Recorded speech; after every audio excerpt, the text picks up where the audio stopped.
안녕하십니까. 청년부 간사 이시원입니다. 짧게나마 제 기도응답을 여러분과 나누려고 합니다. 저는 몇 달 전까지만 해도 수험 생활을 하던 학생이었습니다.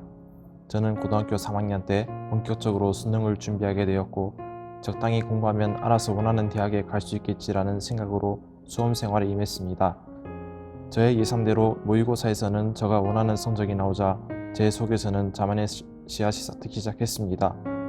평소에 읽던 성경도 아침에는 피곤하다는 이유로 덜 읽게 되었고 평소에 잘 안 하던 기도도 아예 안 하는 수준으로 전락해버렸습니다. 그러나 믿음의 붕괴는 다른 모든 것의 붕괴를 불러왔습니다. 생활 습관이 붕괴되기 시작했고 결국은 가장 중요한 수능까지 망쳐버렸습니다. 완전히 패닉에 빠진 저는 아무 생각도 없이 몇 주간 집에만 틀어박혀 살다가 결국은 부모님과 상의해서 재수학원에 다니기 시작했습니다. 마침 아버지가 대구에 계셔서 어릴 때 다니던 총성교회로 다시 오게 되었고 이는 저의 믿음이 다시 회복하는 계기가 되었습니다. 안 읽고 있던 성경을 다시 펼치게 되었고 성경 일독을 시작하게 되었습니다. 다시 읽기 시작한 성경에는 저에게 메시지를 던져주기 시작했습니다. 창세기 50장 20절의 말씀은 지금 당장 나에게 해로 보일지라도 결국은 하나님은 이를 통해서 복으로 바꿔주신다는 메시지가 마음 깊이 들어왔습니다. 그렇게 그 말씀을 가지고 재수생활을 시작했지만 재수생활이 주는 심적 부담감은 굉장했습니다. 하루는 제가 너무 답답한 마음에 방에서 혼자 무릎을 꿇고 기도를 하게 되었습니다. 이게 뭐 하는 짓인지 모르겠다고, 앞길이 전혀 보이지 않는다고 그렇게 기도를 드렸습니다.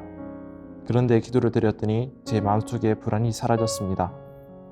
여전히 힘들고 지치는 재수생활이었지만 계속해서 재수생활을 했고 다시 수능 날이 돌아왔습니다. 수험장에서는 저는 마음을 다잡고 하나님께 도와달라고 기도했습니다. 매 시간마다 기도를 하면서 하나님께 도와달라고 빌었고 문제가 잘 풀리지 않을 때마다 기도했습니다. 그렇게 긴장되는 시간이 흐르고 집에서 가채점을 했고 다행히도 제가 목표했던 최저등급을 맞춰서 논술을 준비하게 되었습니다. 그러나 기분도 잠시 아직 뿌리 뽑지 못한 자만심이 남아있었는지 저는 점점 제 자신에게 다시 의지하기 시작했습니다. 논술 선생님이 하던 대로만 하면 합격할 것 같다는 얘기를 하셨고 이 말은 저에게 다시 치명적인 실수를 낳게 만들었습니다. 온전히 하나님께 의지해야 한다는 사실을 잊은 것처럼 다시 하나님과 멀어지는 우를 범했고 결국 모의고사 논술고사 당시 하나님께서는 저의 지혜를 빼앗아가셨습니다. 평소라면 시간이 남을 것 같은 논술 문제를 시간이 끝날 정도가 돼서야 적었고 결과를 바꿔서 또 한 번 패닉에 빠지게 되었습니다. 모든 걸 상실한 저는 넋이 나간다는 말을 그때 처음 느꼈습니다. 이때까지 이 모든 것을 위해 달려왔는데 어떻게 그럴 수가 있는가? 라며 저는 감히 하나님께 원망했습니다. 하지만 하나님께서는 그런 원망까지 들으셨고 저에게 새로운 길을 열어주셨습니다. 정시를 준비하는 저에게 아버지로부터 정영호 목사님이 러시아 극동연방대학교를 소개해 주셨습니다. 러시아 관련 학교를 들어가려고 했던 저에게는 이런 우연이 없었습니다. 그렇게 저는 자연스럽게 극동연방대학교를 진로로 삼게 되었고 현재도 준비 중에 있습니다. 올해 성부 영신 예배 때 받은 말씀 구절로 간증을 마무리하겠습니다. 여호와의 말씀이니라 너희를 향한 나의 생각을 내가 아나니 평안이요 재앙이 아니라 너희에게 미래와 희망을 주는 것이라.